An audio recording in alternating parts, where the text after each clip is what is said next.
Bem-vindos ao podcast Família em Foco, uma iniciativa da OAB Sete Lagoas, realizado através da sua Comissão de Direito de Família. Eu sou a Vanessa, essa aqui ao meu lado é a Ana Beatriz, e hoje nós vamos falar sobre um tema muito importante para quem atua ou para quem quer atuar na área do direito das famílias, que é a arte da negociação. E para essa conversa, nós convidamos a doutora Luciana Mansur, advogada, especialista em direito das famílias e negociação, para que ela nos ensine como que um advogado pode se tornar um instrumento de solução de conflitos. Não é isso, Luciana? Isso. Primeiro eu queria agradecer, Vanessa e Ana, pelo convite e agradecer ao OAB de Sete Lagoas por essa iniciativa maravilhosa. Estou orgulhosa de vocês, viu? Com esse podcast, está tudo muito lindo. Gostou? Muito. A gente preparou com muito carinho, né, para receber não só você, mas todos os convidados que vierem. E nós também ficamos muito agradecidas e é uma honra ter você aqui conosco. Uma honra participar. Isso. Luciana, eu queria que você falasse para a gente um pouco do seu currículo, que é tão extenso, Ana, que eu falei assim, não me atrevo a falar, não. Vou deixar ela falar para a gente o currículo dela. Bom, gente, eu sou advogada, né, há mais de 29 anos. Trabalho com família e sucessões e sou especialista em negociação. Estudei em Harvard, estudei em Sorbonne, na França, e isso tem me trazido um fascínio pelo extrajudicial. Estou como presidente da Comissão Extrajudicial, Notarial e Registral do IBDFAM, que é o Instituto Brasileiro de Direito de Família, em Minas Gerais, e sou da diretoria da Comissão de Direito de Família da OAB, da seccional em Belo Horizonte, e também na diretoria da Comissão de Sucessões em Belo Horizonte. Sou mestre em Direito, fiz pós-graduação em Direito Processual Civil, Direito das Famílias e Sucessões, fiz uma pós-graduação em Neurociência, né, para mexer com Direito de Família, e é isso. Sou professora e palestrante. Você está dando aulas sim, esse ano? Sim. Você... Eu dou aula em pós-graduação. Uhum. E qual que é a matéria? Na faculdade, Direito das Famílias. Na faculdade eu dei mais de 25 anos, aí veio a pandemia, e na pandemia começou aquela questão do virtual, e aí eu decidi parar um pouco para retornar no presencial. Eu não dou conta muito do virtual, não. Eu gosto do presencial. É bom, né? Essa presença, esse calor, assim, eu acho que a gente rende mais. Os alunos aprendem mais, eu acho, né, do que o virtual. Luciana, então ensina aqui pra gente qual que é a diferença básica da mediação, da negociação, da arbitragem, porque quando a gente fala negociação, fica um pouco abrangente e as pessoas tendem a confundir os termos, né? Sim. Então você explica pra gente? Explico. Olha só, conciliação e mediação, vamos começar assim? Conciliação é diferente de mediação. Por quê? Na conciliação, eu tenho ela mais voltada quando as pessoas não têm relacionamento entre si. Então, a conciliação ela é mais indicada quando eu tenho, por exemplo, uma batida de carro. Eu não conheço a outra parte, então eu vou usar a conciliação, porque ela não foca nos relacionamentos. A mediação, ela é utilizada quando existem vínculos duradouros. Por exemplo, eu tenho um problema de família. Pai e mãe sempre vão ser pais e mães a vida inteira. Então, eu tenho ali vínculo, relacionamento que eu preciso resguardar. Eu utilizo a mediação. Depois eu vou falar por que a gente vai para mediação. A mediação, geralmente, ela vai tratar sobre acordos futuros. E aí a gente tem, né, o que você não falou, agora que está sendo muito aplicada a justiça restaurativa, que é quando eu tenho que compensar um dano passado. Tá? Eu tenho uma questão que precisa de punição ou de reparação, eu utilizo a justiça restaurativa, que ela vai tratar do passado, ela vai curar entre aspas, as relações no passado e a mediação para os acordos futuros. Isso aí no caso, por exemplo, de um pedido de indenização por abandono afetivo? Isso. Aí eu vou usar, quando eu vejo que precisa de uma composição passada de dano, eu vou usar a justiça restaurativa, da pessoa reconhecer que ela realmente causou aquilo ali, reconhecer que ela precisa de uma composição para reparar aquilo que ela causou, um pedido de desculpas, algo ali que foi feito que precisa de reparo antes de eu caminhar para o acordo futuro. Porque, às vezes, quando a gente fala em acordo, muito acordo não sai por causa de sentimentos do passado. Tá? Então, isso a gente identifica, então a gente usa a justiça restaurativa para essa composição de danos que ocorreram para trás e a mediação para compor acordos futuros. Eu tenho a arbitragem, que ela não é quando eu utilizo uma câmara arbitral, que eu vou eleger um juiz extrajudicial, que seria o árbitro, com tecnicidade naquilo que está sendo tratado, e ali as partes, se elas entrarem em acordo, ok, mas se elas não entrarem, a decisão final vai ser deste árbitro. Mas esse árbitro, ele vai ser técnico. Por exemplo, estou com um problema de obra na minha casa.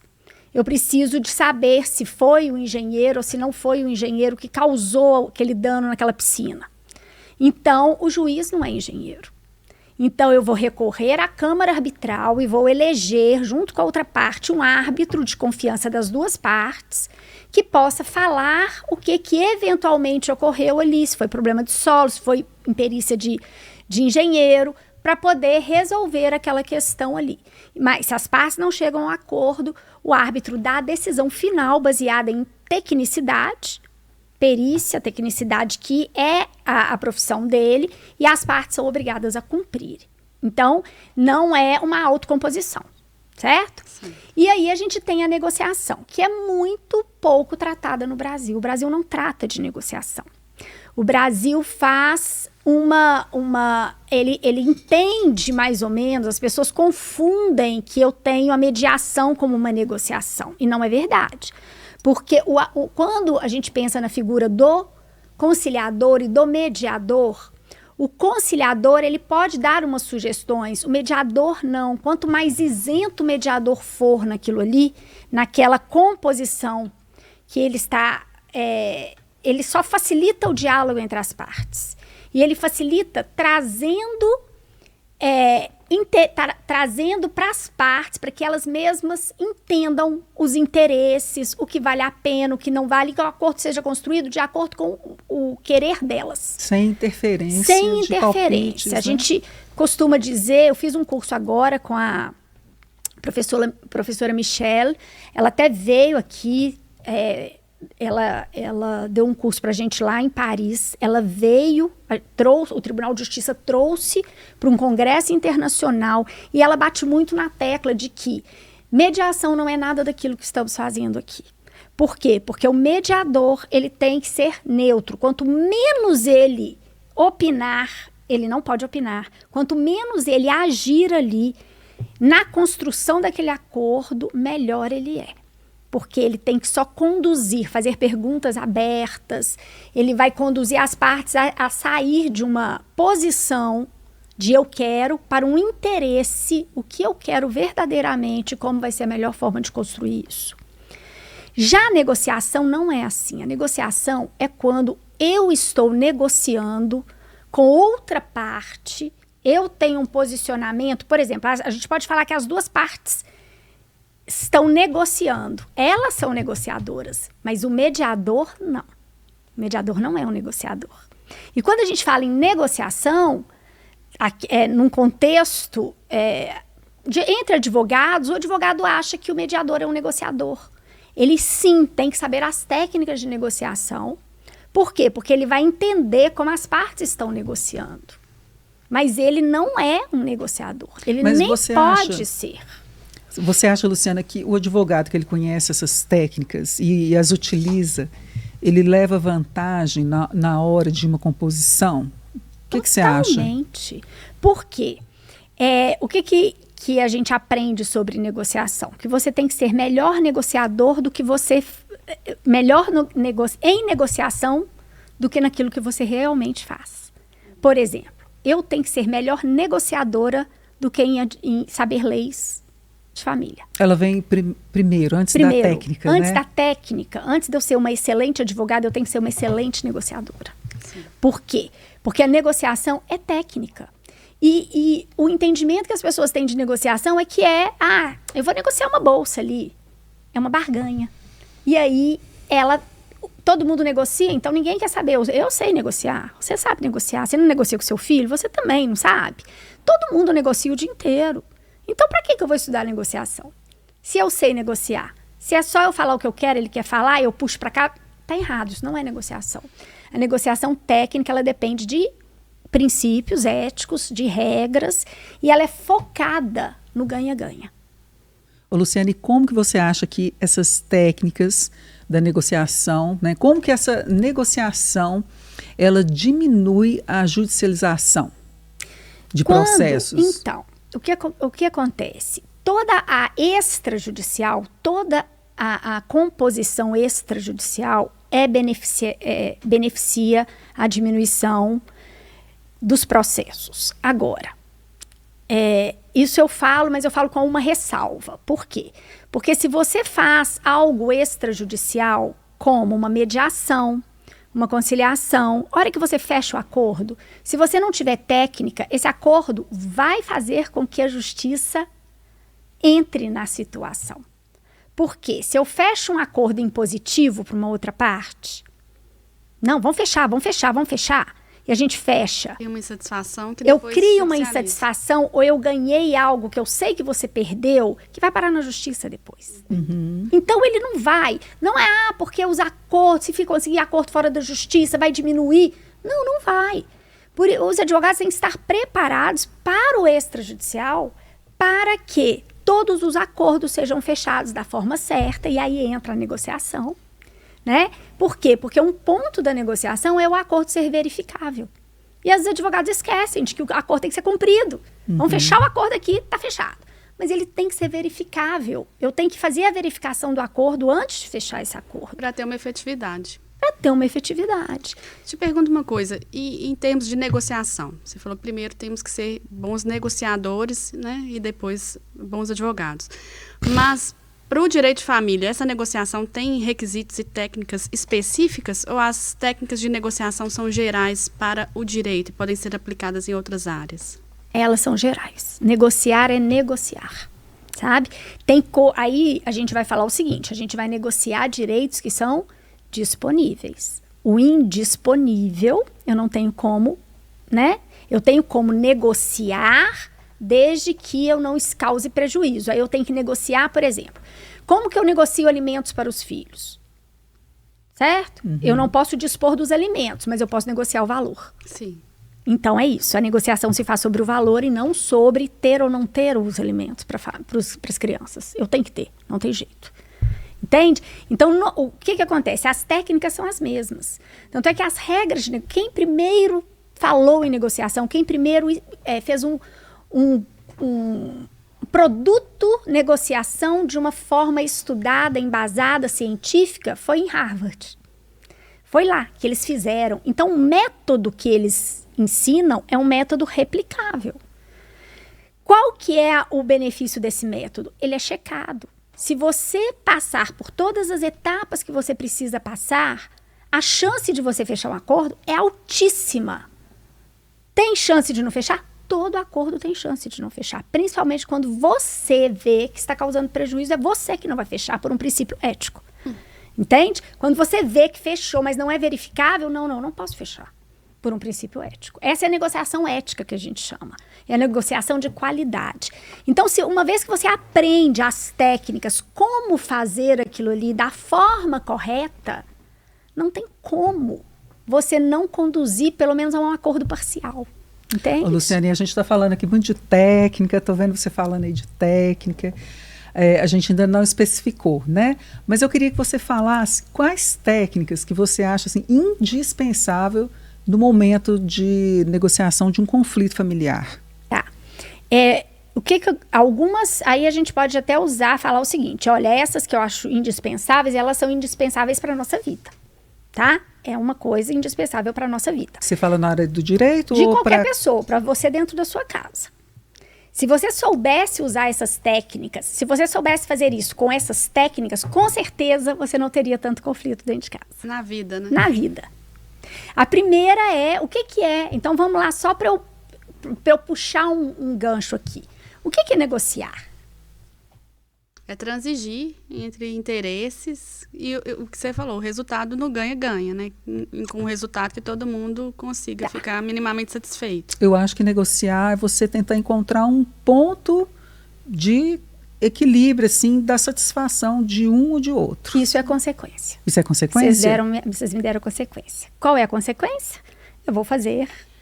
Talvez negociar seja fundamentar razões para que a outra pessoa concorde com você. Negociar é se comunicar bem, com técnica e qualidade. Então, não tem como a gente falar em negociar se eu não falar em comunicação. E a primeira coisa que todos deviam aprender é a comunicação não violenta. Aí tá falando disso muito, né? Tá falando muito por causa de mediação.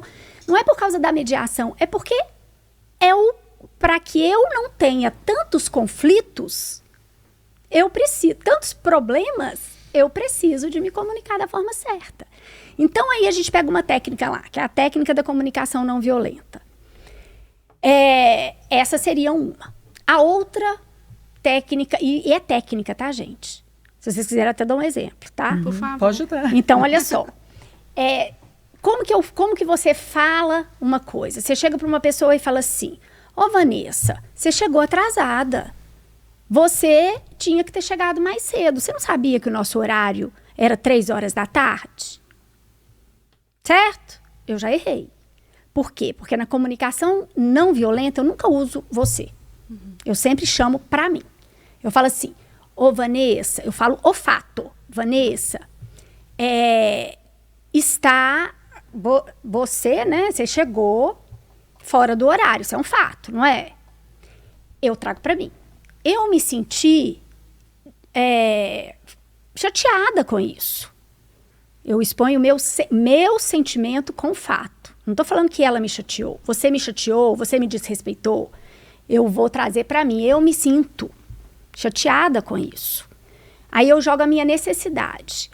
Porque eu tenho uma necessidade de que as coisas estejam todas certinhas, senão eu estou muito ansiosa, porque eu tenho essa necessidade de que as pessoas cheguem no horário, ou de que eu tenha uma necessidade minha, eu não joguei nada para você. Uhum. E aí você faz o pedido. Será que você podia chegar nos horários dos próximos podcasts? Entendi. Olha só, eu não falei nada. Eu trouxe tudo pra mim. Tira o tom acusatório, né? Tira o tom acusatório. Aí você faz com o filho. Filho, sua cama tá desarrumada. Realmente. Fato! Sua cama está desarrumada. A mamãe fica muito ansiosa quando a mamãe vê isso.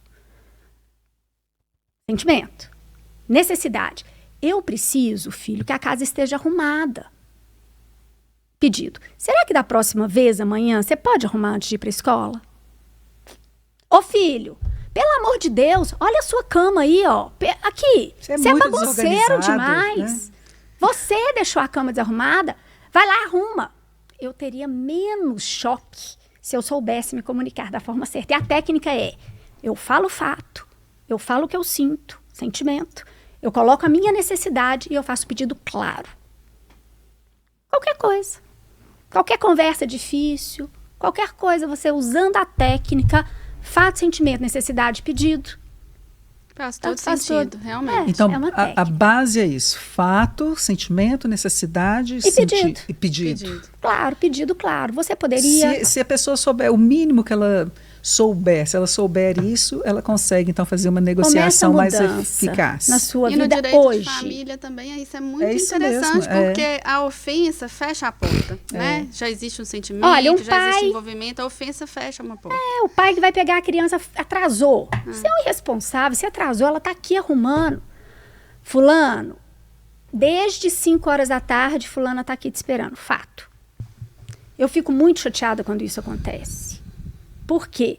Porque eu tenho a necessidade de vê-la né, feliz vendo você chegando. Você poderia não atrasar da próxima vez?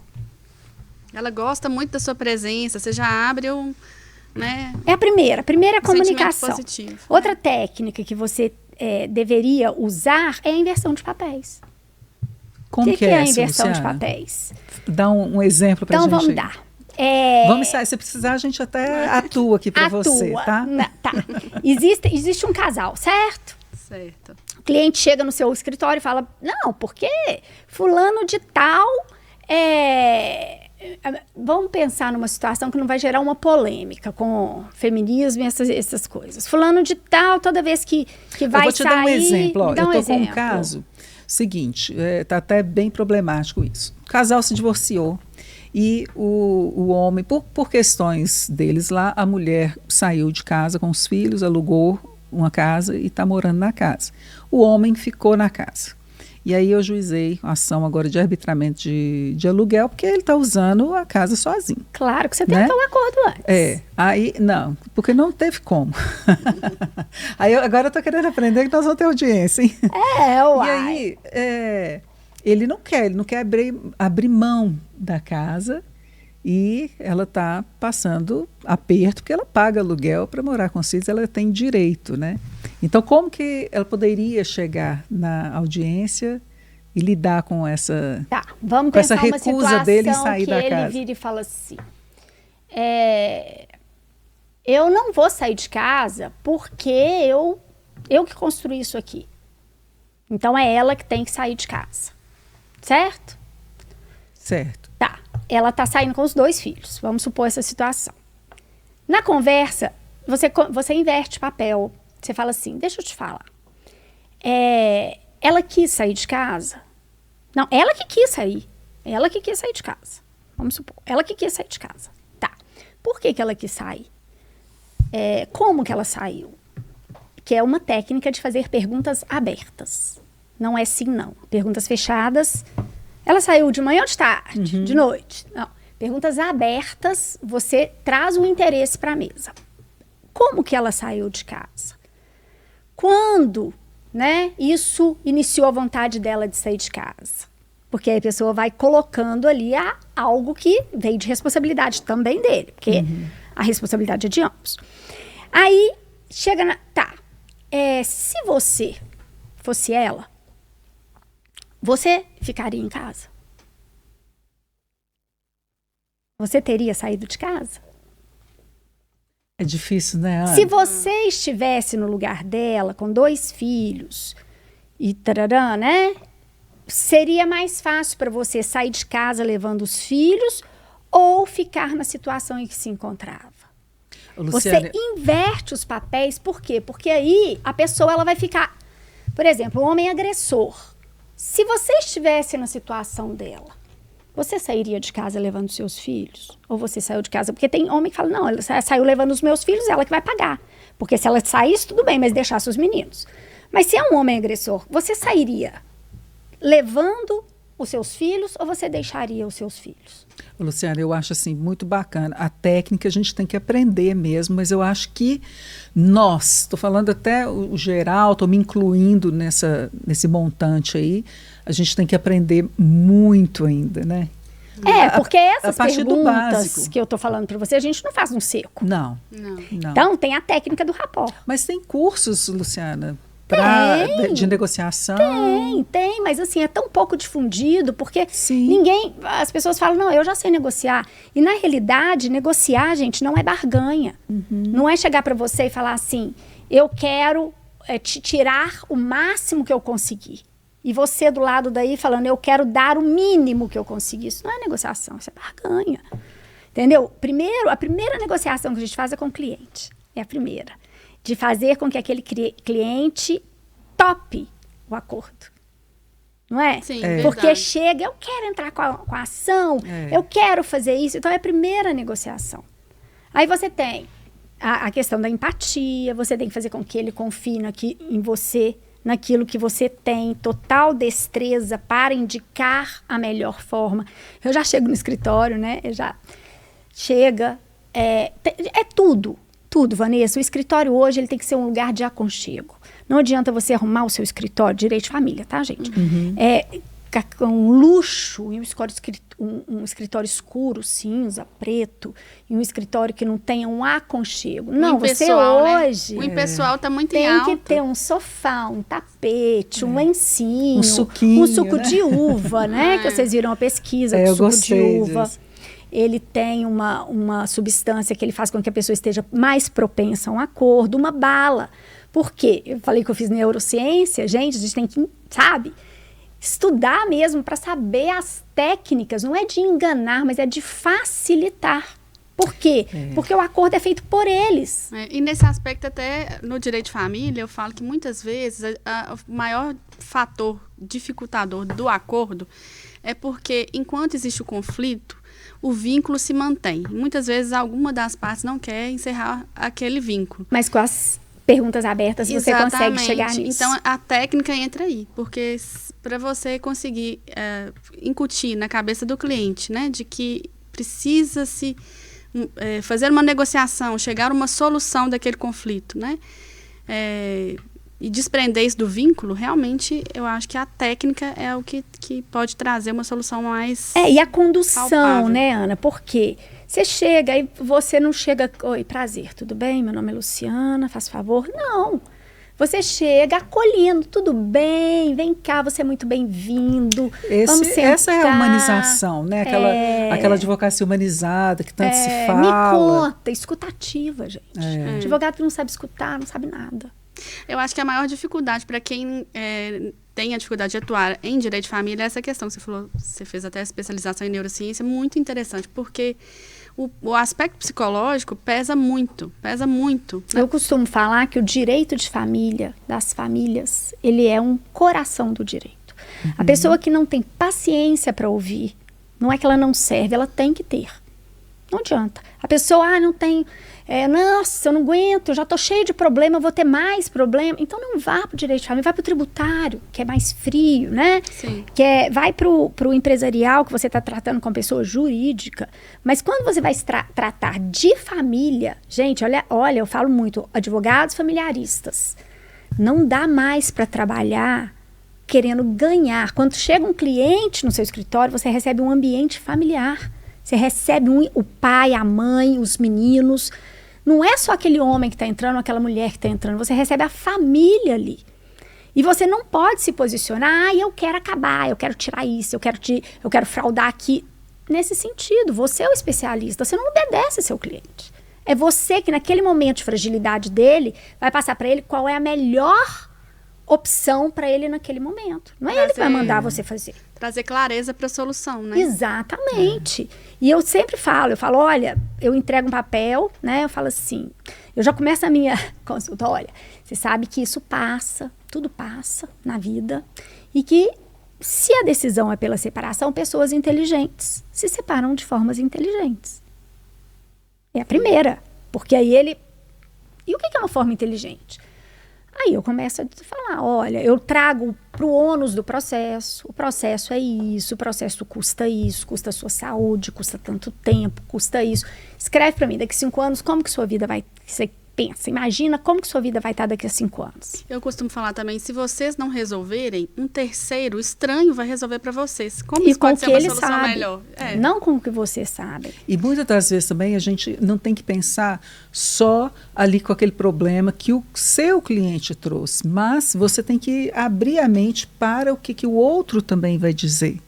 Porque de repente você ouve uma informação aqui que ela está um pouco distorcida, mas quando você conversa com o outro, você entende e fala assim, olha, você deveria pensar dessa forma. Eu falo, olha, você me permite conversar com a outra parte? Você me permite? Claro que eu te permito. Eu entro em contato com a outra parte. Mas aí quando ela me informa que tem advogado, aí eu já não faço. Não, ela já está com o advogado. Você me passa o telefone do advogado, eu entro em contato com o advogado dela, né? Porque a gente não pode quando está.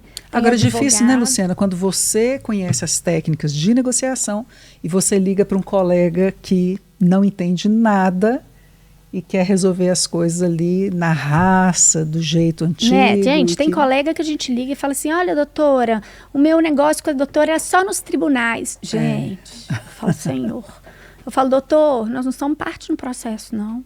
Nós somos advogados. E advogado, sabe o que que é? É solucionador de problemas. Se eu tá querendo criar problema, para quê? Vamos resolver isso aí. Um outro ponto que você falou aí, e eu acho que é uma menção importante, é a questão do tempo. Muitas vezes eu já percebi que um acordo, às vezes, que inicialmente é inviável, com o tempo, ele pode ser uma solução mais fácil. Eu já tive situações com clientes que eu falo isso, vamos esperar 6 meses, vamos entrar com o processo, aguardar, porque a gente sabe também que o acordo ele é benéfico em qualquer situação, mesmo quando já está judicializado. Existe alguma técnica em relação a isso, a questão de tempo? Esperar, não esperar, quando não esperar? Você falou, ou sempre devemos tentar o extrajudicial primeiro? E quando a gente encerra essa tentativa também, é uma coisa que às vezes eu fico, eu penso e concluo, não, agora já chega, né? Já tentei, realmente não frutificou, vamos passar para vamos judicializar, vamos passar para o judicial, e lá para frente, quando os ânimos se acalmam, quando a situação se estabiliza, aí o acordo sai fácil. Sim, eu sempre tento um acordo. Sempre.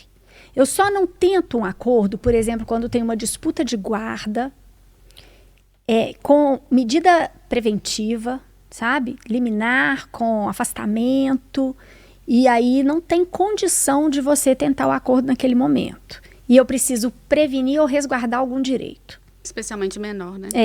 Aí eu não tento o acordo antes. Mas durante o processo eu tento. Quando eu acho que não vai dar, eu tento. Qualquer momento eu tento. Até em audiência de instrução e julgamento, eu tento o acordo. Ou seja, ele é válido em qualquer fase. Gente, o acordo mas não é o acordo, por exemplo. Tem gente que fala assim, eu tento na frente do juiz, que o juiz força o acordo. Isso não é acordo. Sabe? Eu tento, porque eu tento falar, olha, não tem opção de acordo, vamos tentar um acordo que é melhor para vocês, é melhor para nós, um acordo que os dois saiam ganhando. E eu já aviso pro meu cliente.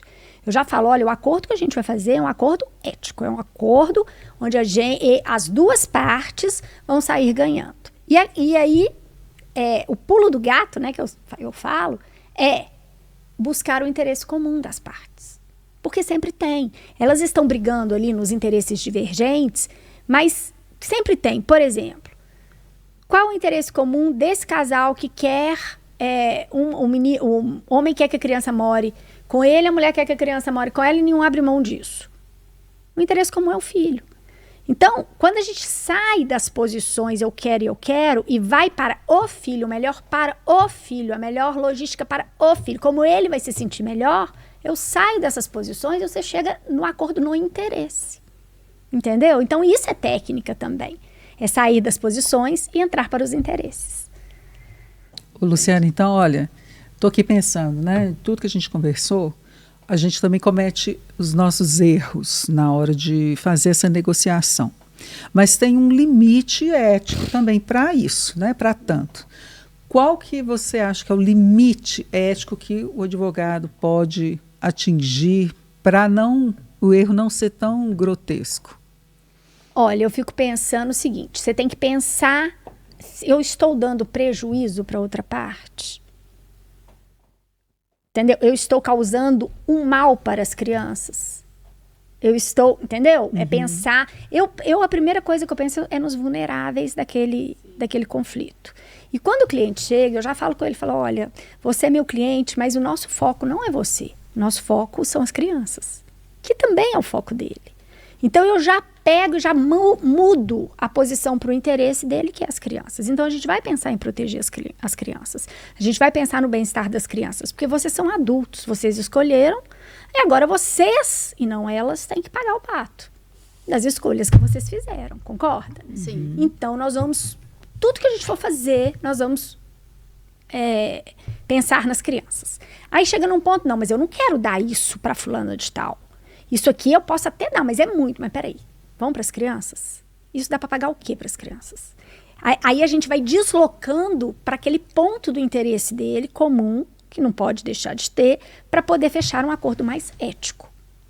Tá, mas e aí, quais são os erros que você já viu aí nessa sua vivência, na sua experiência profissional de negociação? Quais são os erros que os advogados mais cometem? Isso eu estou pensando até para ver se a gente, os erros mais através cometem desse vídeo, as pessoas ganhar não cometam. E o outro perder. Esse é o erro principal. É o erro. Porque enquanto você está querendo ganhar e o outro perder, o outro está querendo ganhar e você perder. É um puxar de corda. É aquela brincadeira de puxa para cá, puxa para lá, não vai sair acordo. Não vai. Entendeu? E quanto mais eu faço com que o outro...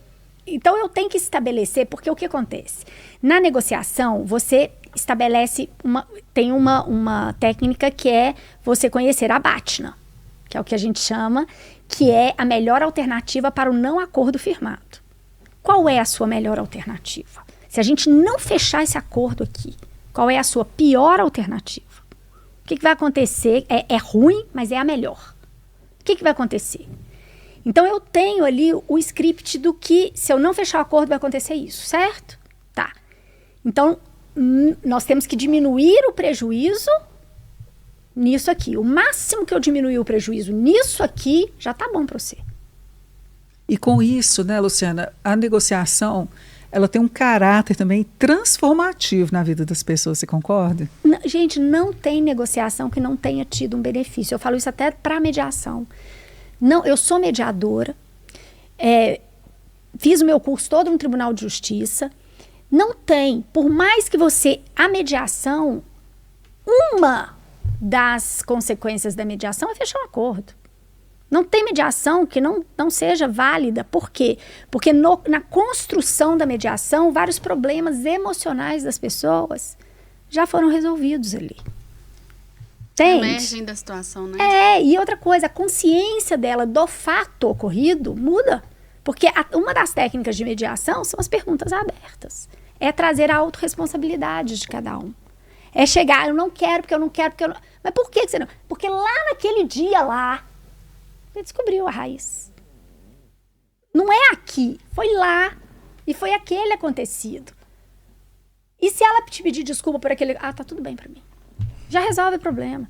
Então, o conflito não é o conflito aqui. O conflito aqui está camuflado por um interesse que foi resolvido. Era só ela pedir desculpa. Luciana, a gente estava conversando, você falou, né, que você já é casada há 25 anos. Como é que chama seu marido? Érzio. Com o Érzio, viu, Érzio? Sua esposa está aqui, ó, depois você vem cá também. Você tem 2 filhos? Tenho, né? A Camila e o Daniel. E eu queria que você falasse como que essa sua experiência de vida, sua vivência, eu vi também que você é cristã. Sim. Né? Como que isso influencia na sua advocacia, ali, no seu dia a dia na advocacia, na forma como você negocia com seus clientes? Como que essa experiência de vida sua influencia? Vou te contar. Eu já mudei muito. Mas vocês sabem, né, que... Como é que chama aquele negócio? Espeto de pau? Casa de ferreiro, espeto de pau. Tem hora que a gente surta, né? A gente não pode Esquece surtar todas as profissionalmente. Mas tem hora... Mas aqui, gente, sem brincadeira. Muda a nossa vida com todo mundo. Com pai, com mãe, com marido. Muda absolutamente tudo quando você entende que existe uma forma de se comunicar qualificada. Sabe? A comunicação qualificada tem uma técnica, que é a técnica que chama go to the balcony, vá para a sacada. Que é uma técnica de você regular emoções. Essa eu uso muito. Essa, quando você está tratando de um determinado assunto e aí você fica naquela... A outra parte bate o pé ali e fala, não, porque não sei, não. Eu tenho um alvo. Vamos, eu quero ir para não sei onde, vamos. E o meu marido não gosta. Você consegue colocar essas técnicas na hora de conversar com seus filhos, com seu esposo? Não, meu marido não quer, porque ele não gosta, porque não quer, não. Eu falo, nossa, gente, mas eu tinha que ir nisso. Eu tenho que negociar a minha ida, né? Não vou, porque não sei o que, dá vontade de matar. Eu falo, go to the balcony, respiro, volto e penso na primeira coisa que eu vou negociar do conflito todo. Entendeu? Que é uma técnica de negociação. Quando você vê uma parte muito intransigente, isso tem um livro até que chama Supere o Não, uma parte muito intransigente que bate o pé na porta e fala não, A técnica é vai para o balcão, tira a emoção, olha o conflito como ele verdadeiramente é, sem olhar a pessoa e o que ali você pode negociar. Isso eu ia te perguntar, tanto no âmbito familiar quanto no âmbito profissional. Quando o conflito está muito grande, a parte está intransigente, é legal fragmentar e buscar soluções... Isso. É isso. Aí você pega um ponto ali, ó. E vai negociar aquele ponto. Aquele ponto. Você volta para um ponto. Mas você tem que se afastar. São 5 minutos. A gente fala em segundos. Hoje a gente vai falar nessa técnica. A gente fala em segundos. Que você vai respirar, você vai, sabe? A sua mente vai entender que... Deixa eu separar a emoção do conflito aqui. Porque se eu colocar minha emoção aqui, a espiral do conflito sobe. Sim. E aí você volta... E aqui, o que eu falo sempre, né, Vanessa? O negociador tem que ser humilde. Se você não for humilde, você joga a sua negociação no lixo. Por Isso quê? que eu ia te perguntar agora, sabe? Porque a gente não vê o curso, eu pelo menos, eu ainda não tinha me atentado para isso, eu não vi cursos a respeito desse assunto. Se você tivesse hoje que dar 3, para mim e para a Ana aqui, a gente vai representar os advogados, né? 3 conselhos que você poderia deixar aqui para nós, nesse momento de negociação, aquilo que você tem mais utilizado, que serviria, que seria mais útil para a gente. Quais são os 3 conselhos que você deixaria aqui para nós? Bom, aprenda a se comunicar de forma não violenta. É o primeiro. Por quê? Porque isso já vem junto uma empatia, tá? E a empatia é necessária. A segunda coisa é pratique a humildade. Porque às vezes uma negociação sai por uma técnica que chama atravessar a ponte dourada. Eu deixar que o outro advogado ache que ele que propôs aquela solução. Mas eu que vou levar ele àquela solução. Entendeu? Então, isso precisa de muita humildade, para você não querer ser o dono da situação. Sabe? É levá-lo a entender que aquela situação que eu quero é a melhor, mas ele que vai dar a sugestão. Essa é a segunda ou a primeira? Essa é a segunda. A primeira... E a terceira é nunca feche um acordo que as partes estejam plenamente satisfeitas. Eu sempre dou a ideia do todo acordo é possível? Todo conflito é possível? É possível ter acordo, todo. Por exemplo, a laranja. Você sabe a história da laranja? Não. Então, as duas brigando por causa da laranja. Laranja, eu quero a laranja, eu quero a laranja. Entra na justiça por causa da laranja. Mas quando você vai no interesse, você fala assim, Ana, por que você quer a laranja? Porque eu preciso de fazer um bolo. Eu vou usar o suco da laranja. Uai, Vanessa, mas eu sei, por que você precisa da laranja? Eu preciso porque eu vou fazer raspinha de aquele docinho para tomar com café. Raspinha de casca de laranja. Uai, mas peraí. Você quer o suco e você quer a casca? Se eu descascar e você ficar com a casca toda, você fica muito satisfeita? Fico. E você, se você ficar com todo o meio da laranja, você fica? Resolveu o seu problema. Eu vou descascar, vou te dar a casca e vou te dar o resto da laranja. As duas estão plenamente satisfeitas. Porque o seu interesse era fazer um bolo com suco. O seu interesse era só usar a casca. Difícil sem diálogo, sem tudo, comunicação, ninguém consegue descobrir o interesse. Aí vocês vão brigar pela laranja o resto da vida. Então, você falou os 3 conselhos, eu queria recapitular. O primeiro conselho, a comunicação. Não violenta. Ela tem que ser uma comunicação não violenta. O segundo conselho é a questão da humildade. A gente tem que saber negociar, mas tem que ser humilde para aceitar, né? E o terceiro... Quando as partes não estão satisfeitas, não tem negociação. Não tem é isso? Fechamento de acordo. A gente tem que ser até humilde para isso. Para saber se as partes, ambas não estiverem ganhando, se não for bom para as duas. Na negociação ética, a gente não fecha o acordo. A gente procura melhorar para as duas. Luciana, diante de tudo isso que você nos expôs aqui hoje, por que você acha que a negociação não é tão bem vista ou tão praticada pelos advogados? Tá. Primeiro, porque eu acho que é banalizado o instituto da negociação. Todo mundo negocia. né? Mas não é bem isso, igual a gente viu aqui. Negociação tem que ter técnica. E as pessoas não se capacitam para isso. Segundo, é porque quando você vai falar com um advogado sobre extrajudicial, o advogado pensa que vai cobrar menos honorários. É mais caro para o cliente hoje um processo, ele paga mais do que eu fazer um acordo. Porque na cabeça do cliente está, se fazer acordo, qualquer pessoa faz. Né? E não é isso. Se você pensar bem, você trabalha em um processo 5 anos e você vai cobrar um valor ali no início. Não é assim? Se você diluir esse valor durante todo o tempo do processo, tem processo que você vai ganhar R$1 ao dia, menos. Na negociação, você resolve o problema do cliente. Um ponto para você.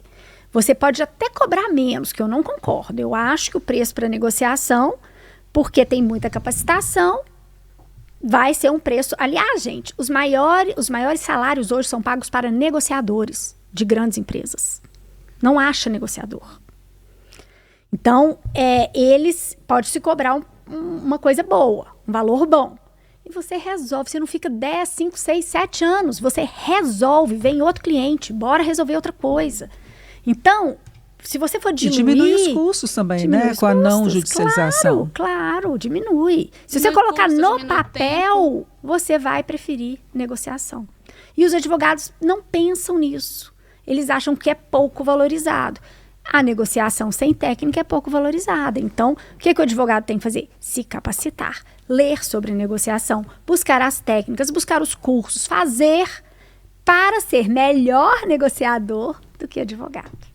Exatamente. E a partir do momento que ele tiver as técnicas também, ele vai conseguir valorizar perante o cliente seu trabalho de uma forma muito melhor, né? Sim, com certeza. Ele vai dominar a técnica e aí ele fica com a fama de bom negociador, de solucionador de problemas. E muitas vezes essa parte de negociar com o cliente também é uma dificuldade, né? Mas, como você disse, a gente tem que ser primeiro bom negociador, né? Isso. Luciana, queria que você deixasse uma mensagem final para a gente.